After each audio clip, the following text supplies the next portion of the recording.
lists foreign illicit drug actors as the very first threat to our country. As the report highlights, Mexican-based cartels using precursors produced in China continue to smuggle fentanyl and synthetic opioids into the United States. Last year alone, these deadly drugs tragically killed more than 52,000 Americans, more than the number killed in attacks by foreign terrorists or foreign nations.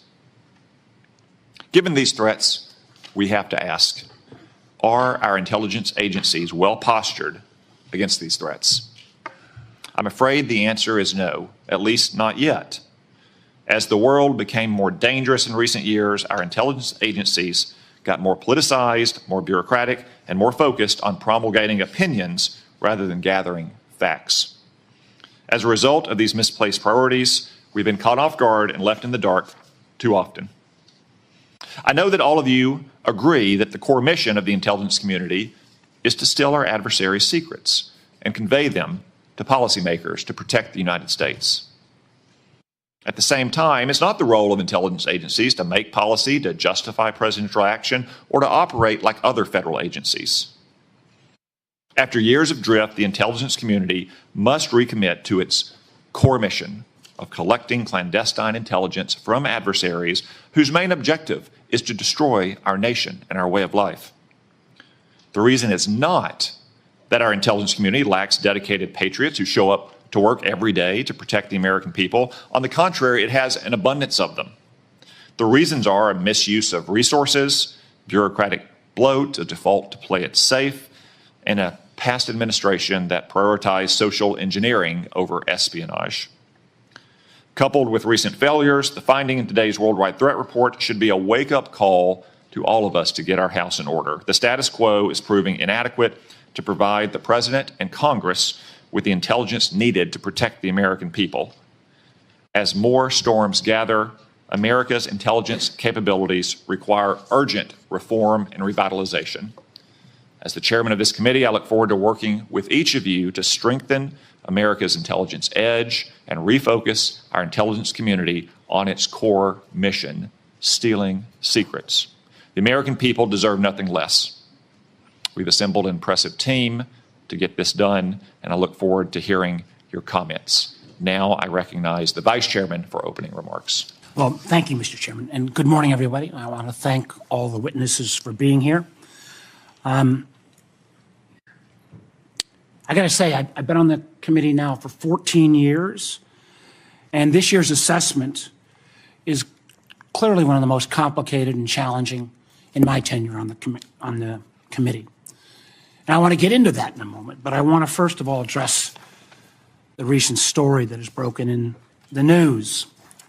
Yesterday, we stunningly learned that senior members of this administration, and according to reports, two of our witnesses here today were members of a group chat that discussed highly sensitive and likely classified information that supposedly even included weapons packages, targets, and timing, and included the name of an active CIA agent.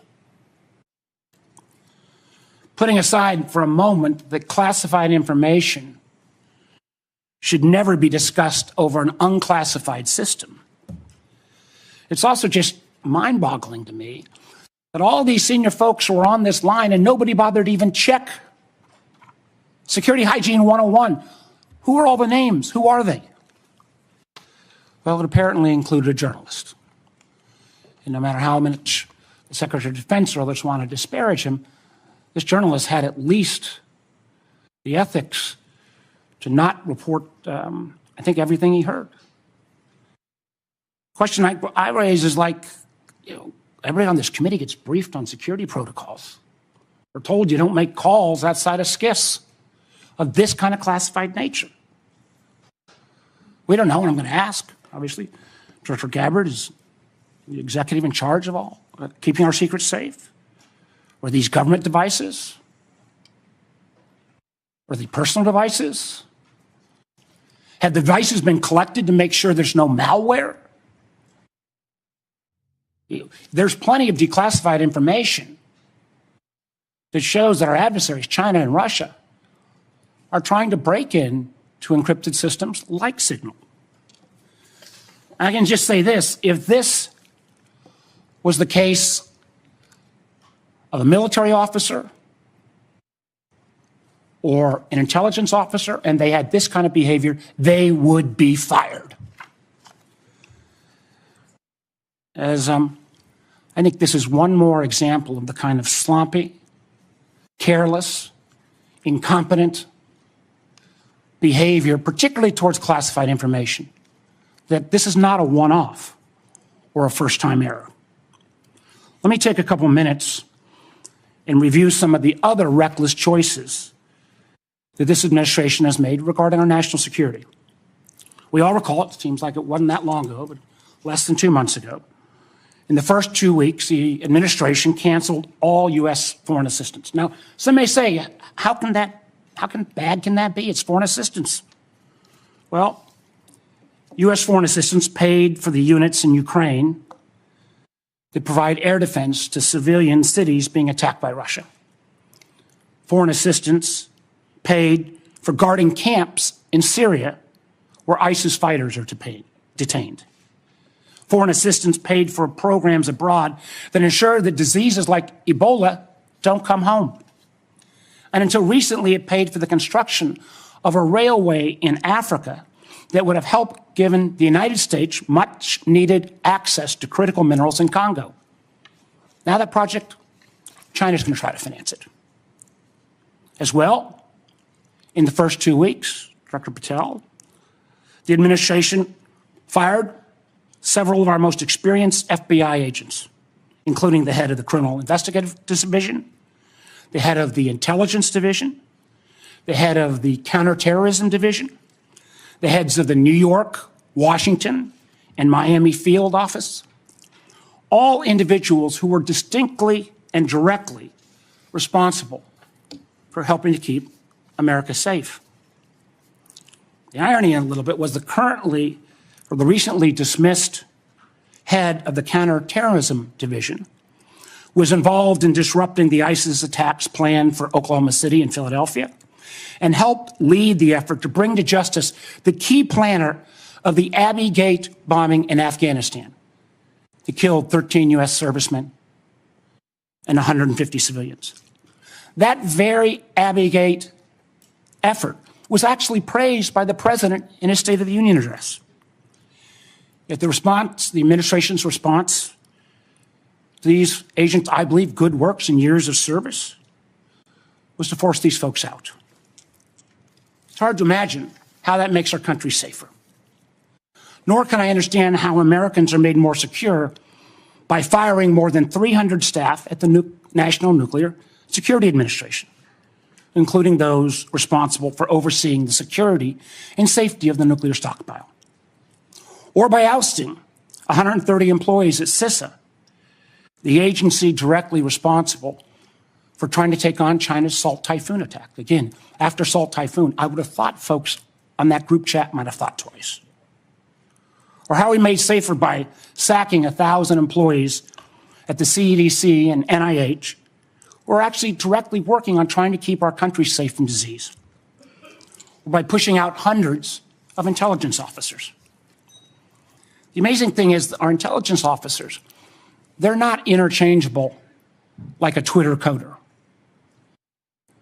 These intelligence officers, our country makes $20,000 to $40,000 of an investment just in getting a security clearance. Literally goes into six figures when you take the training involved. Can anyone tell how firing probationary individuals without any consideration for merit or expertise is an efficient use of taxpayer dollars? And just to make clear that yesterday's story in The Atlantic was not this rookie one-off, it's a pattern. I want to acknowledge Director Ratcliffe was not here in his position when this took place. But again, earlier in the administration, when a non-classified network was used, thereby exposing literally hundreds of CIA officers' identities, those folks can't go into the field now. How does that make our government more efficient? You know, again, this pattern of an amazing cavalier attitude towards classified information is reckless, sloppy, and stunning. And perhaps what troubles me most is the way the administration has decided that we can take on all our problems by ourselves without any needs for friends or allies. I agree that we've got to put America's priorities first. But America first cannot mean America alone. The intelligence we gather to keep Americans safe depends on a lot of allies around the world who have access to sources we don't have. That sharing of information saves lives, and it's not hypothetical. We all remember because it was declassified last year when Austria worked with our community to make sure to expose a plot against Taylor Swift in Vienna. That could have killed literally hundreds of individuals. However, these relationships are not built in stone. They're not dictated by law. Things like the Five Eyes are based on trust, built on decades. But so often that trust is now breaking literally overnight. Yet suddenly, and for no reason that I can understand, the United States is starting to act like our adversaries are our friends, voting in the UN with Russia, Belarus, and North Korea. That's a rogues gallery if I've ever heard of them. Treating our allies like adversaries, whether it's threats to take over Greenland or over the Panama Canal, destructive trade war with Canada, or literally threatening to kick Canada out of the Five Eyes. I feel our credibility is being enormously undermined with our allies, who I believe, and I think most of us on this committee, regardless of party, believes makes our country safer and stronger. But how can our allies ever trust us as the kind of partner we used to be when we, without consultation or notice, for example, stop sharing information to Ukraine in its war for survival against Russia? Or how can our allies not only not trust our government, but potentially not our businesses with such arbitrary political decisions? Let me give you a few examples. You know, as a result of a lot of work from this committee and others in Congress, we made sure America's commercial space industry is second to none. From space to launch to commercial sensing and communications, the United States has taken a record lead. Yet overnight, this administration called into question the reliability of American commercial tech industry when Maxar and other commercial space companies were directed to stop sharing intelligence with Ukraine. I got to tell you, I've been a business guy, I can't say longer than being an elected official, but pretty close.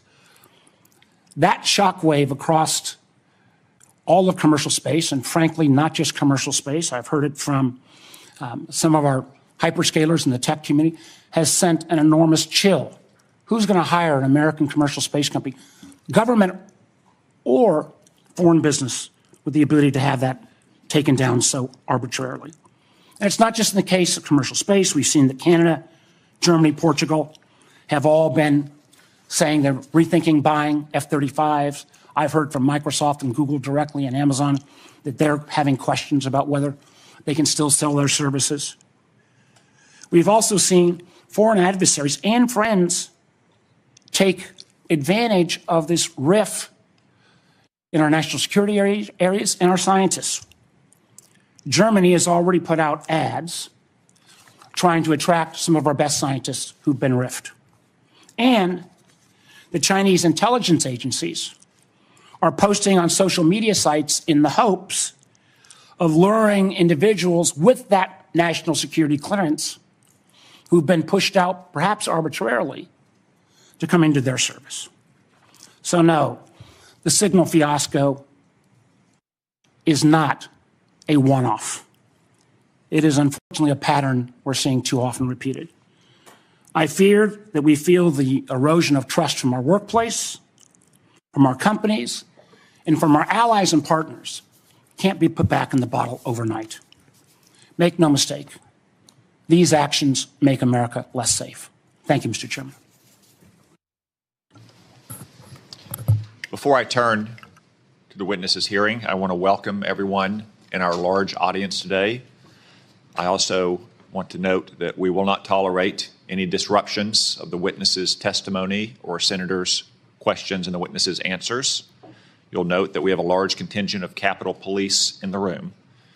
Any disruptions, either opposed or in favor to the witnesses, will result in prompt removal from the hearing room, and my encouragement to the U.S. Attorney to throw the book at the person disrupting the hearing.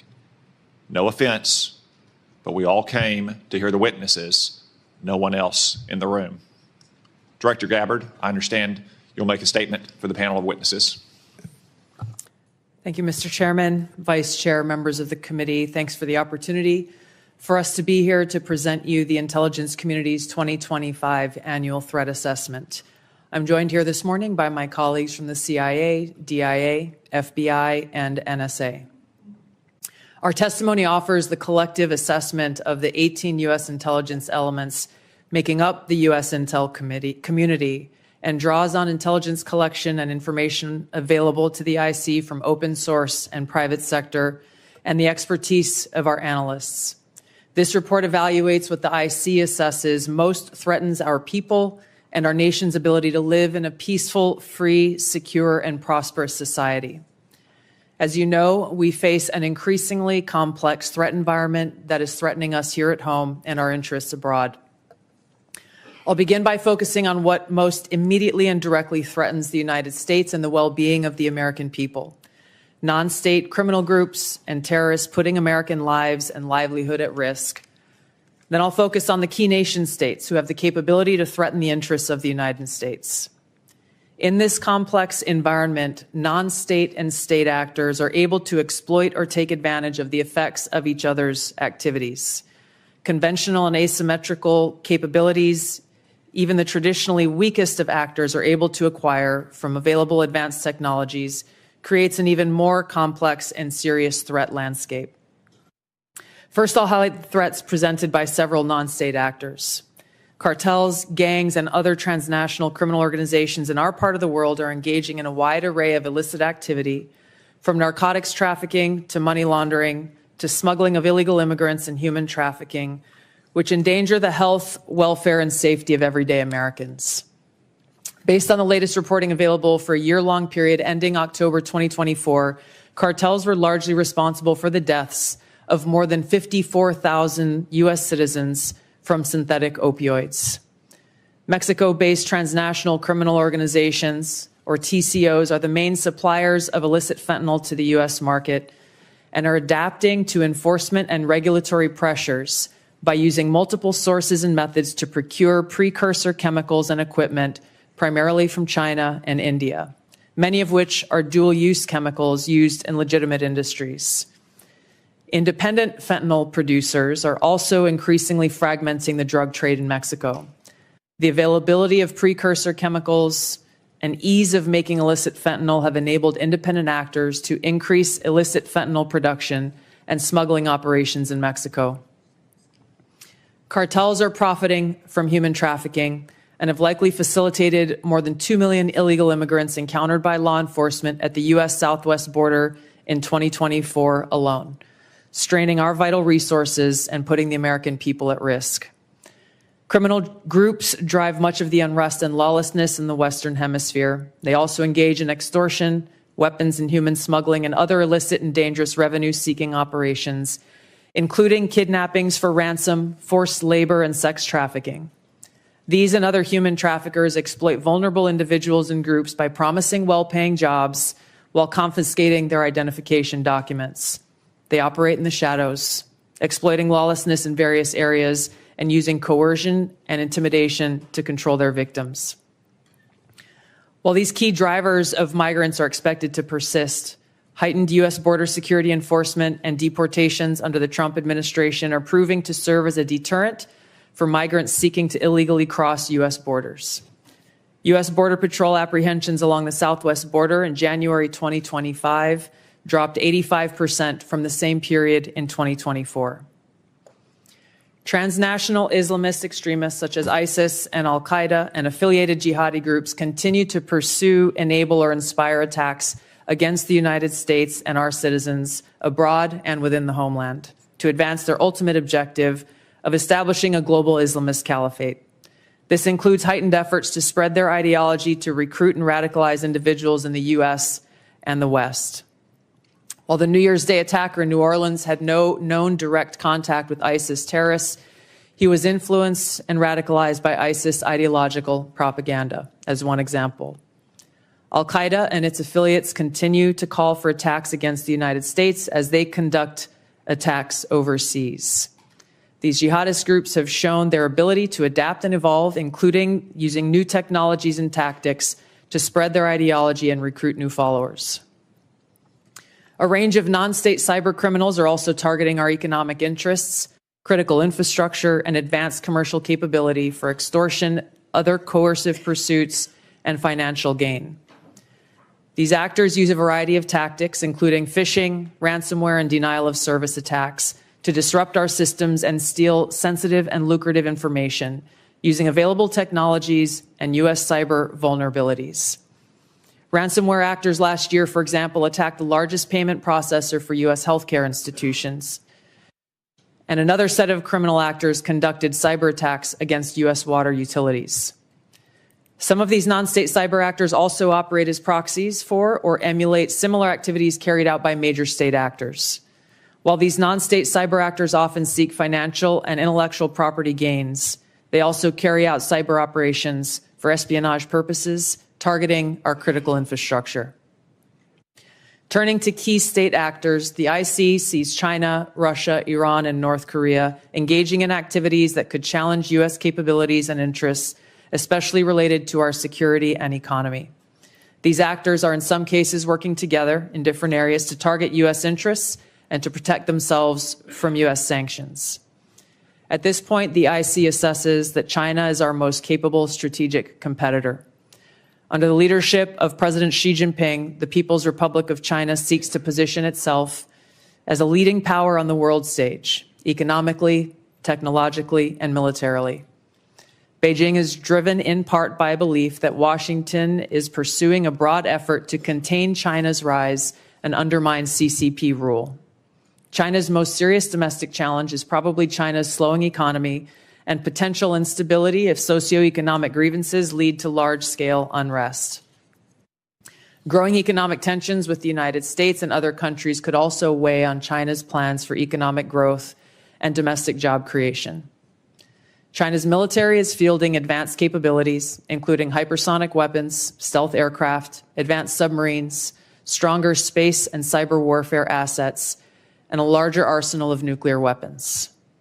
While it would like to develop and maintain positive ties with the United States and the Trump administration to advance its interests and avoid conflict, China is building its military capability in part to gain advantage in the event of a military conflict with the United States around the issue of China's efforts toward unification with the Republic of China, or Taiwan.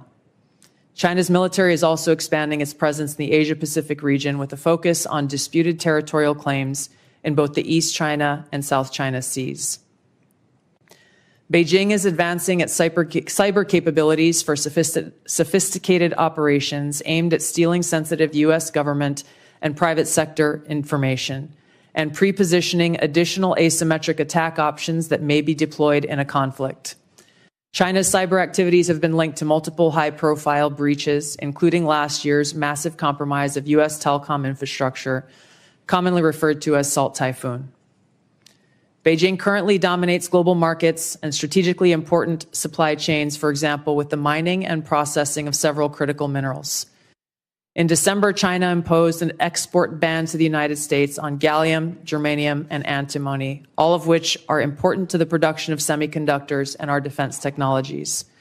This was in direct response to U.S. export controls on chips designed to broadly limit PRC access to advanced chips and chip-making equipment. China also aims to compete in other critical global industries, including AI, legacy semiconductor chip production, biomanufacturing and genetic sequencing, and medical and pharmaceutical supply production. Leveraging often heavily state-subsidized production at greater scale, lower costs, and weaker regulatory standards than required in the West, Beijing's strategy has given it a leading position in many parts of these sectors and supply chains that support them. In 2023, for example, China had 5 first-in-class domestic drug approvals and 3 FDA approvals. Turning to Russia. Russia's nuclear and conventional military capabilities, along with its demonstrated economic and military resilience, make it a formidable competitor. Moscow has more nuclear weapons than any other nation that could inflict catastrophic damage on the United States and the world in the event of a major war that Russian leaders feared put them and their regime at serious risk. In late 2024, Russia announced updates to its public nuclear doctrine, expanding the conditions under which Russia would consider using nuclear weapons. Russia is building a more modern and survivable nuclear force designed to circumvent U.S. missile defense through reliable retaliatory strike potential. Russia intends to deter the U.S. by holding both the U.S. homeland at risk and by having the capabilities to threaten nuclear war in a conflict. Russia has developed advanced cyber capabilities and has attempted to pre-position access to U.S. critical infrastructure for asymmetric options and make it a persistent cyber threat. Russia's cyber activities have been linked to multiple high-profile breaches, including the 2023 hack of Microsoft. Russia is also fielding new capabilities and anti-satellite weapons meant to degrade U.S. and allied space infrastructure.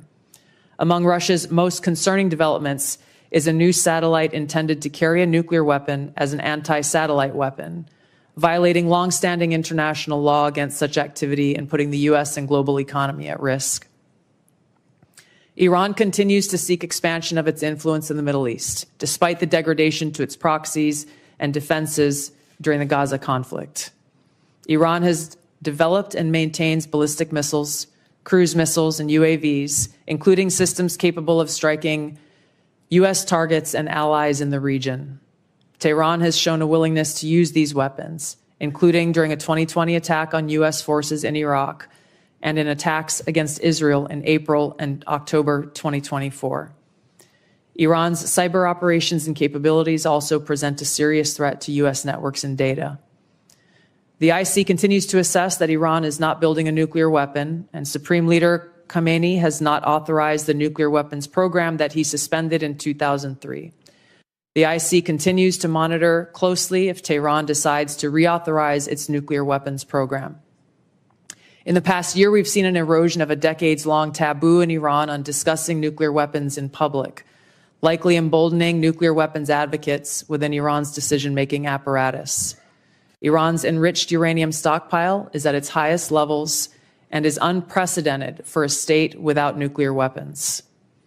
Iran will likely continue efforts to counter Israel and press for U.S. military withdrawal from the region by aiding, arming, helping to reconstitute its loose consortium of like-minded terrorists and militant actors as its axis of resistance.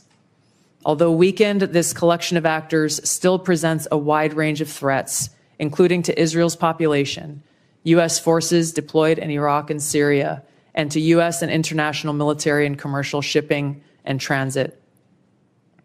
North Korean leader Kim Jong-un is pursuing stronger strategic and conventional capabilities that can target U.S. forces and allies in the region, as well as the U.S. homeland, to bolster North Korea's leverage and stature, defend its regime, and achieve at least tacit recognition as a nuclear weapons power. Kim's recently cemented strategic partnership with Russia supports these goals by providing him greater financial, military, and diplomatic support, reduced reliance on China, and providing North Korean forces and weapons systems authentic warfighting experience. Kim views his strategic weapons advances since 2019, its deepening ties with Russia, and North Korea's economic durability as strengthening his negotiating position against Washington's demands for denuclearization and lessening his need for sanctions relief.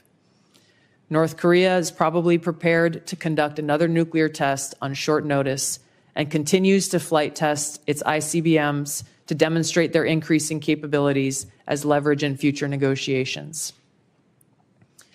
Since 2022, China, Russia, Iran, and North Korea have grown closer. Removing the accelerant of the war in Ukraine is unlikely to revert these bilateral relationships to a pre-war 2021 baseline, leaving room for new strategic priorities and world events to create new incentives or challenges to their currently high levels of cooperation. Russia has been a catalyst for much of this expanded cooperation, driven heavily by the support it has needed for its war effort against Ukraine, including protection from U.S. and Western sanctions. In addition to its exchange of military and other resource capabilities with North Korea, Russia has relied more heavily on China's financial and defense industry backing, and also has increased combined military exercises with China to signal shared fortitude against the United States and U.S. allies in the Asia-Pacific region. With Iran, Russia has also expanded financial ties to mitigate sanctions. Iran has become a critical military supplier to Russia, especially of UAVs, in exchange for Russian technical support for Iranian weapons, intelligence, and advanced cyber capabilities. In conclusion, the threats that we see to U.S. national security are both complex and multifaceted and put the lives, safety, and well-being of the American people at serious risk. As the heads of the American people's intelligence community, we will continue to provide the President, Congress, and our warfighters with timely, unbiased, relevant intelligence to keep the United States secure, free, prosperous, and at peace. To the American people specifically, our intelligence community exists to serve you and to ensure your safety, security, and freedom. Thank you. Thank you, Director Gabbard. As I mentioned in my opening remarks, the annual threat assessment for the first time lists cartels and traffickers as the very first threat. Director Patel, I'm pleased to say that the FBI's Little Rock field office has been doing its part in addressing this threat. The field office, along with other federal, state, and local law enforcement agencies, have arrested nearly 300 immigrants in my state in 2025 so far. Could you provide some color about the nature of the threat these illegal immigrants have posed, not just to Arkansas, but our nation, perhaps including some of the details of the horrific offenses they've committed against the American people? Thank you, Mr. Chairman. Mr. Vice Chairman. The witness will suspend.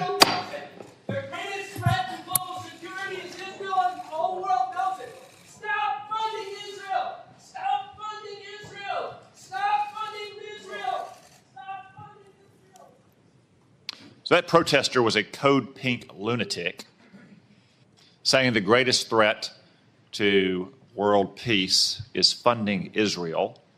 I will observe, for the benefit of the audience here and on television, that Code Pink is funded by communist China as well, which simply illustrates, speak up now if you want to be removed as well, whoever's saying that.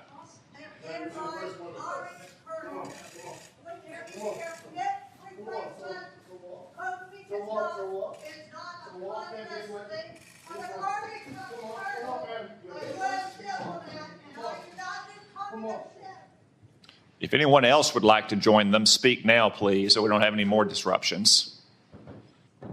As I was saying, the fact that communist China funds Code Pink, which interrupts a hearing like this about Israel, simply illustrate Director Gabbard's point that China, Russia, Iran, North Korea, and other American adversaries are working in concert to a greater degree than they ever have before. Director Patel, back to my question, could you give us some color about the threat that illegal migrants have posed, not only to my state, which has resulted in nearly 300 arrests in 2025, but also to the nation at large? Thank you, Mr. Chairman, Mr. Vice Chairman, and members of the committee.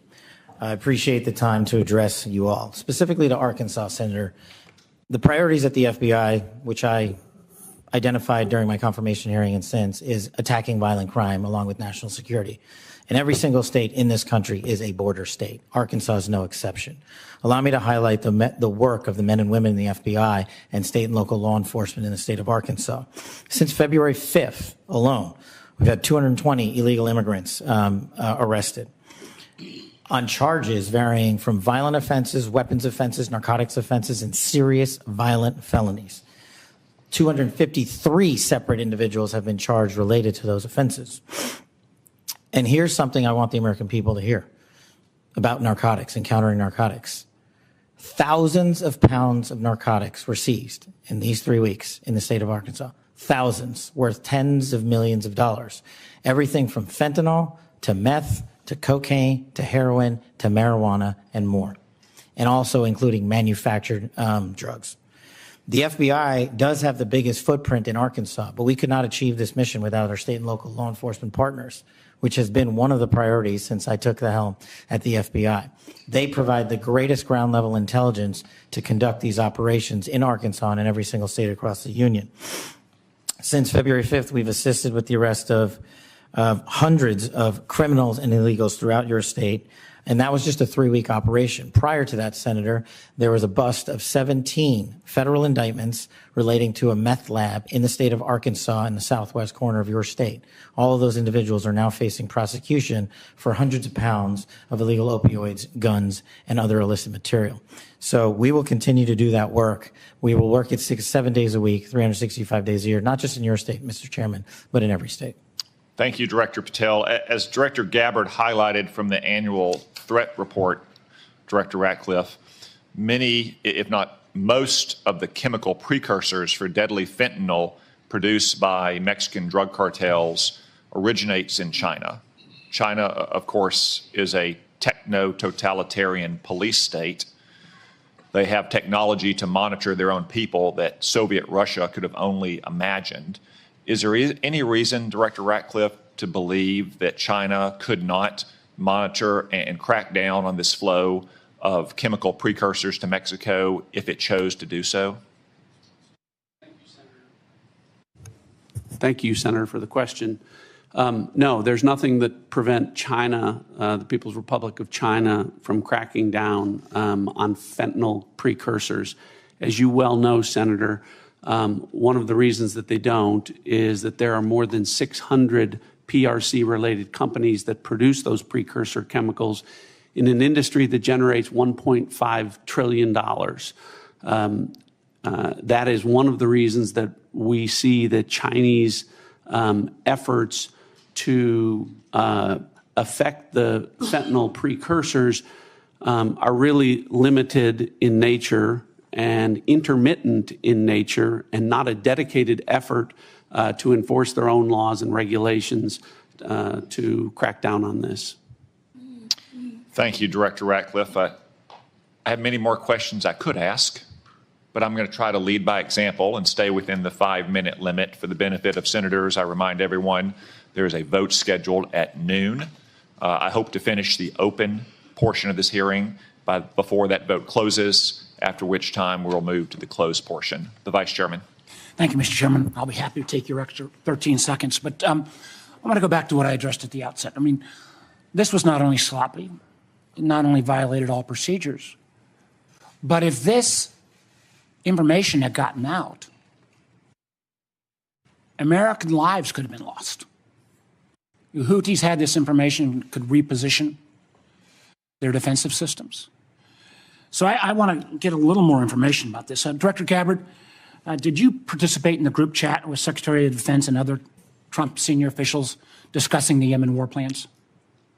Senator, I don't want to get into the specifics. Ma'am, were you on? You're not going to be willing to address. So you're not. Are you denying? Matt, will you answer my question, ma'am?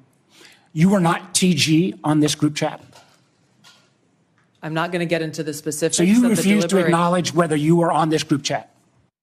Senator, I'm not going to get into the specifics. Why are you going to get into the specifics? Is it because it's all classified? Because this is currently under review by the National Security Council. Because it's all classified? If it's not classified, share the text now. As the White House previously stated, is it classified or non-classified information on this text? I can confirm. Director Ratcliffe, were you on the group chat? Senator, I was on a signal messaging group. So you were the John Ratcliffe on that chat? I was. Thank you. Thank you. Can I provide some context, Senator, to that? Yes, but I've got a series of questions. Well, but I think it's important because at the outset you made a couple of comments about signal messaging using encrypted apps. So that we're clear, one of the first things that happened when I was confirmed as CIA director was signal was loaded onto my computer at the CIA, as it is for most CIA officers. One of the things that I was briefed on very early, Senator, was by the CIA records management folks about the use of Signal as a permissible work use. It is. That is a practice that preceded the current administration to the Biden administration. Director Ratcliffe, I've got a series of questions. If you're making the statement, if you're making the statement, the Signal is a secure channel. No, can I answer that? It is. I've got a series of end-to-end decryption. So it is. To finish, I understand encryption. It is permissible to use to communicate and coordinate for work purposes, provided, Senator, that any decisions that are made are also recorded through formal channels. Right. So those were procedures that were implemented. My staff implemented those processes, followed those processes, complied with those processes, and finally, just please. So my communications, to be clear, in a Signal message group were entirely permissible and lawful and did not include classified information. Well, we will make that determination, because if it's not classified, share the text with the committee. Let me go on. Director Gabbard, you are the security executive and set access guidelines for classified information. Did you contact the defense secretary or others after this specific military planning was put out and say, hey, we should be doing this in a SCIF? There was no classified material that was shared in that. So then if there was no classified material, share it with the committee. You can't have it both ways. These are important jobs. This is our national security. Bobbing and weaving and trying to, filibuster your answer. So please answer the question. If this was Director Gabbard, if this was a rank and file intelligence officer who did this kind of careless behavior, what would you do with them? Senator, I'll reiterate that there was no classified material that was shared in that. And if there's no classified materials, share. And then if there's no classified materials, then you can't even answer the question whether you're on the chat. This is strangely familiar, and I think my colleagues will remember, when you couldn't answer the question, is Edward Snowden a traitor? Man, I have serious doubts about anyway. Director Gabbard, I'm going to give you this.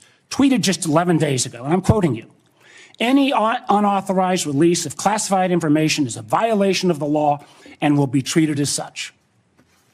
So if this information is classified, what are you going to do?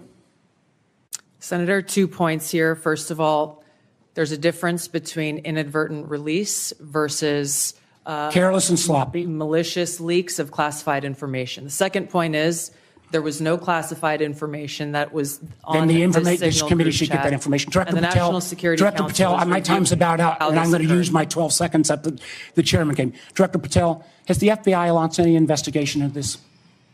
Senator, I was just briefed about it late last night, this morning. I don't have an update. I would like to get an answer by the end of the day.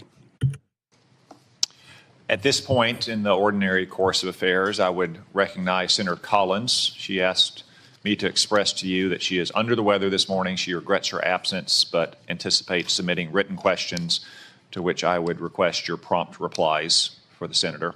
Senator Cornyn. Director Gabbard, I applaud President Trump's efforts to try to bring an end to the war between Russia and Ukraine. I want to read a statement out of the annual threat assessment and just confirm that you agree with this. It says Russia views its ongoing war with Ukraine as a proxy conflict with the West, and its objective to restore Russian strength and security in its near abroad against perceived U.S. and Western encroachment has increased the risks of unintended escalation between Russia and NATO. Do you agree with that statement? And that is in the annual threat assessment, correct? Correct. I'd like to refer to an AP story, Associated Press, dated March 21st, 2025. The title of the article is Western Officials Say Russia is Behind a Campaign of Sabotage Across Europe. This AP map shows it. Mr. Chairman, I'd like to ask unanimous consent that's being made part of the record.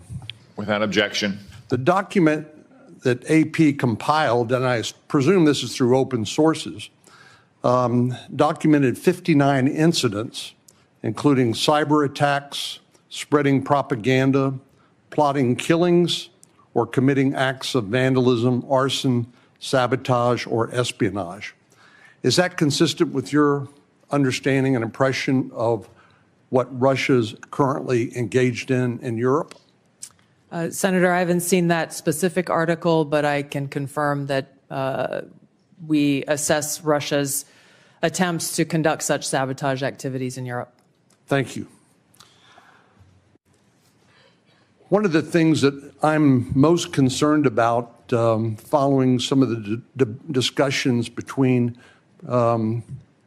Russia and Ukraine and the United States and our other allies, obviously, as I said, peace between Ukraine and Russia is the desirable end state.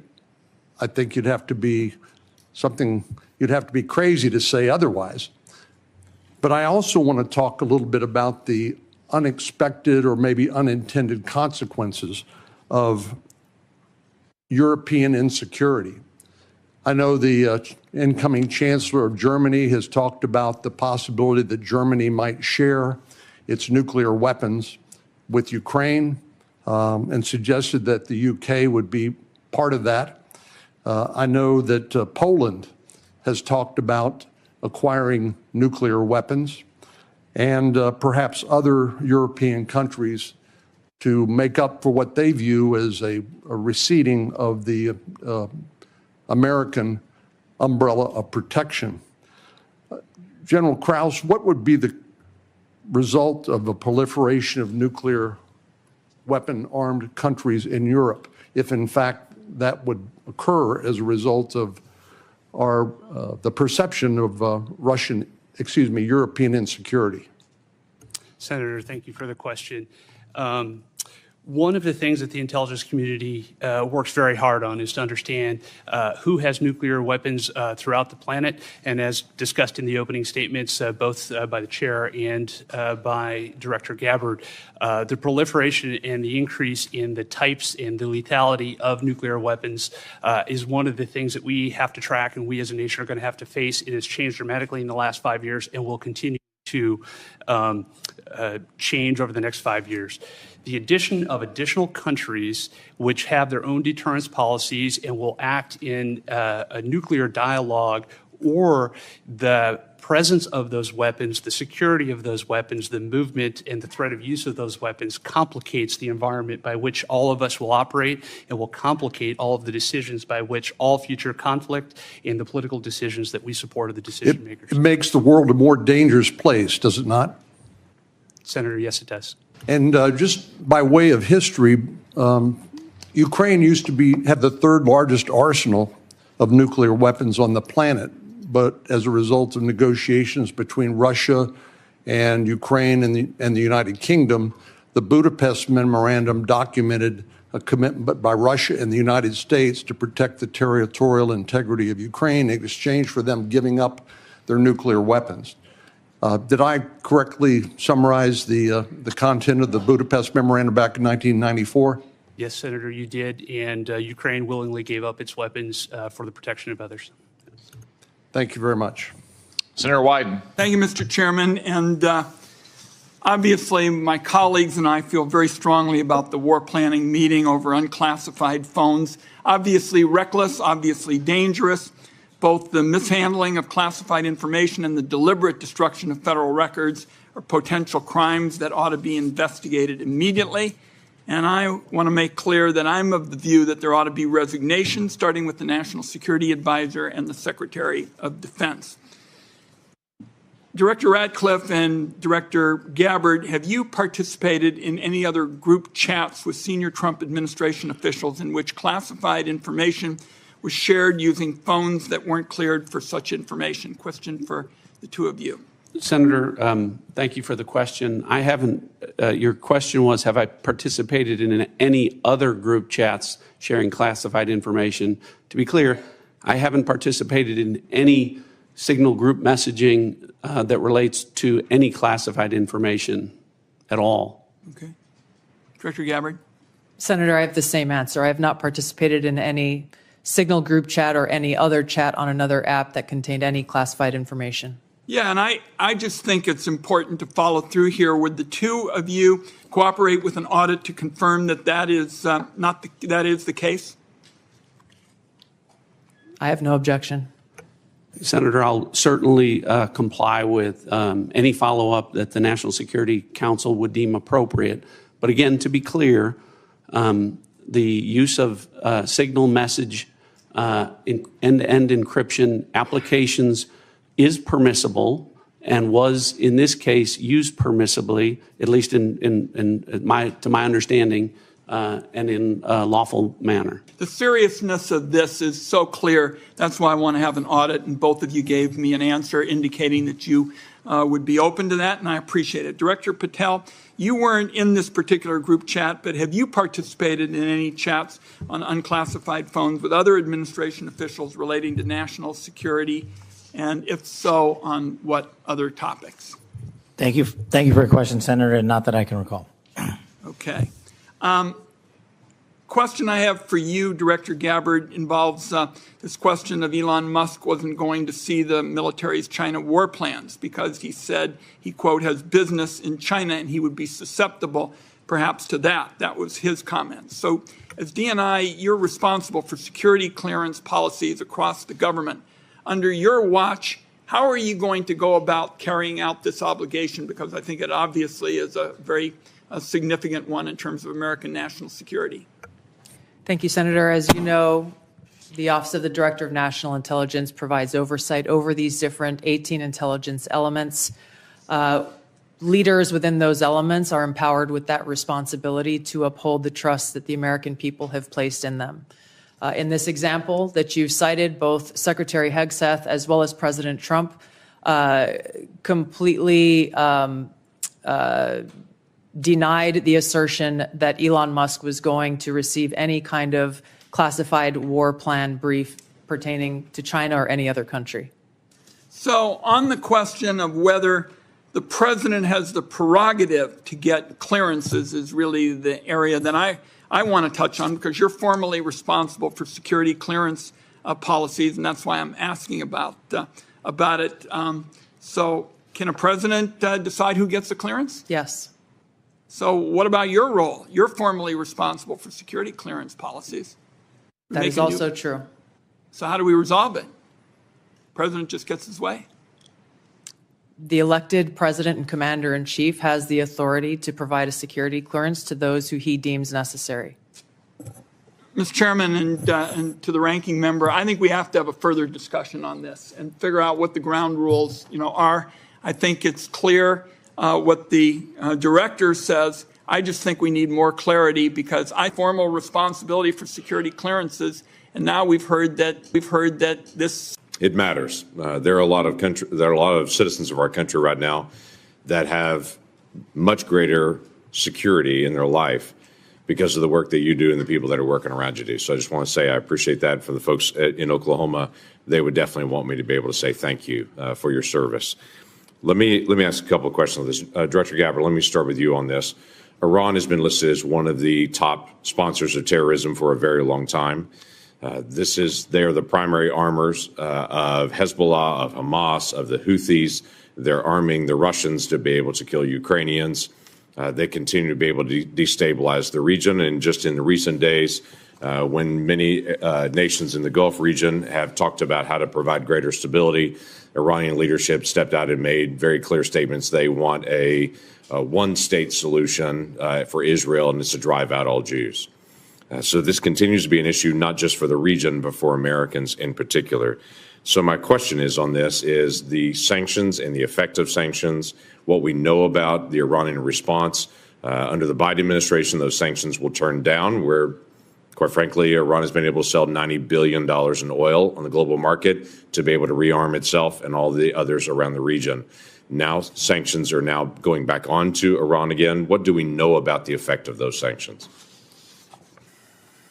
Thank you, Senator, for the question. These sanctions have just begun to be reinstated, so the full effects have not yet borne fruit. But the message that the president has sent with his maximum pressure campaign is certainly heard.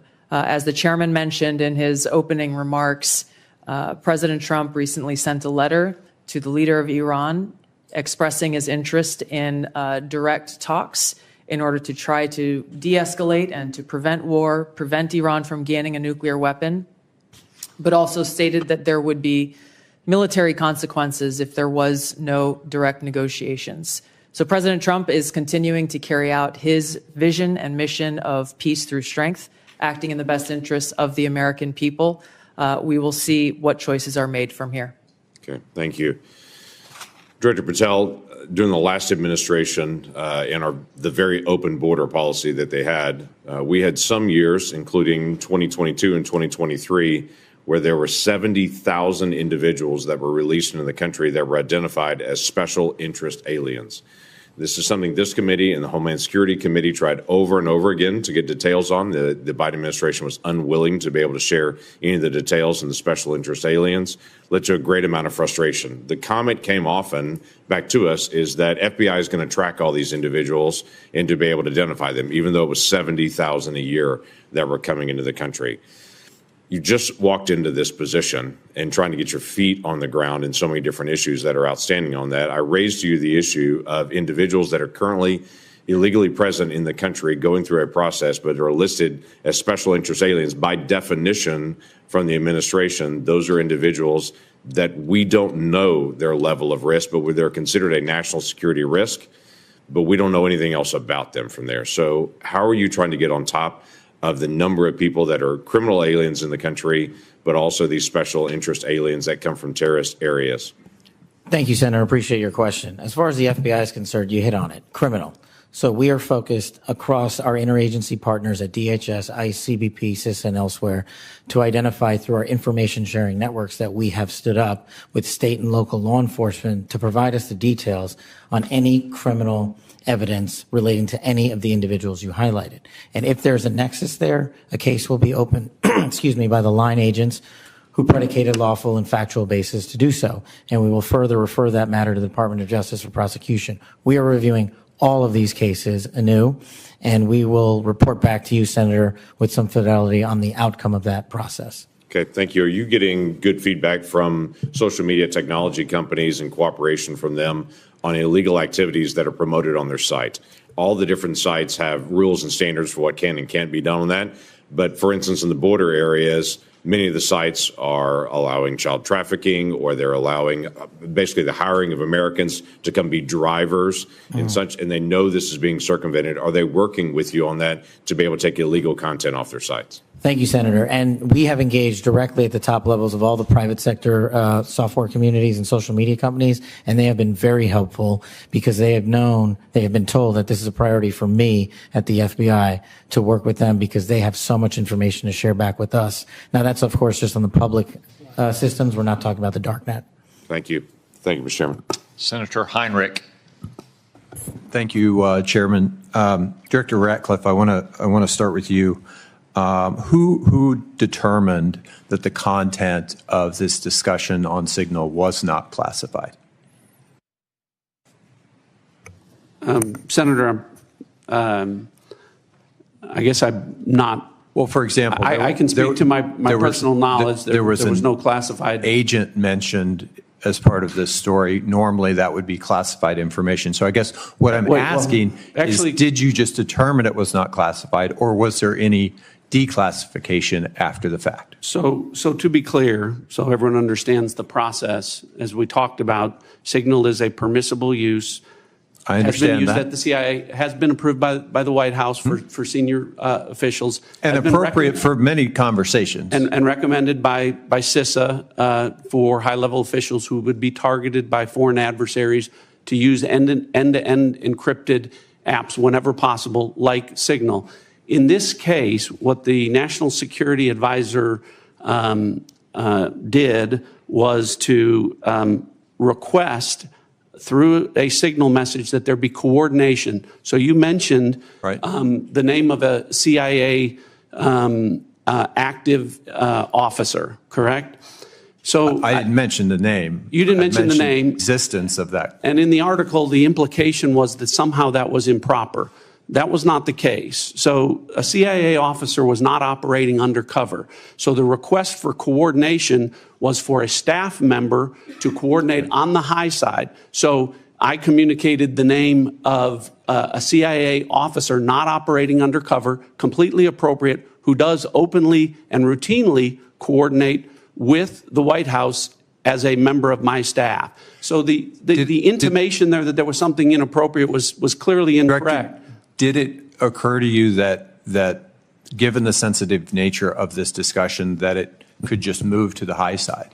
So that was clearly, Senator, I think the intent was that this was initially set up by the National Security Advisor with the instruction that send a point of contact, and then you will be provided with information further on the high side for high side communication. So I think clearly it reflects that the National Security Advisor intended this to be, as it should have been, a mechanism for coordinating between senior level officials, but not a substitute for using high side or classified communications for anything that would be classified. And I think that that is exactly what did happen. So I'm curious, did this conversation at some point include information on weapons packages, targets, or timing? Not that I'm aware of. Director Gabbard, same question. Same answer, and defer to the Department of Defense on that question. Well, those are two different answers, but you're saying that was not part of the conversation. That's my knowledge. The precise operational issues were not part of this conversation. Correct. Okay. I want to ask you, Director Gabbard, something on a very different track here, which is I very much agree with the conclusion of the ATA that foreign illicit drug actors are a major threat in the United States, and many of you have spoken to this today. Is the IC wrong in its omission of Canada as a source of illicit fentanyl in the ATA? I was surprised, given some of the rhetoric, that there is no mention of Canada in the ATA. Senator, the focus in my opening and the ATA was really to focus on the most extreme threats in that area, and our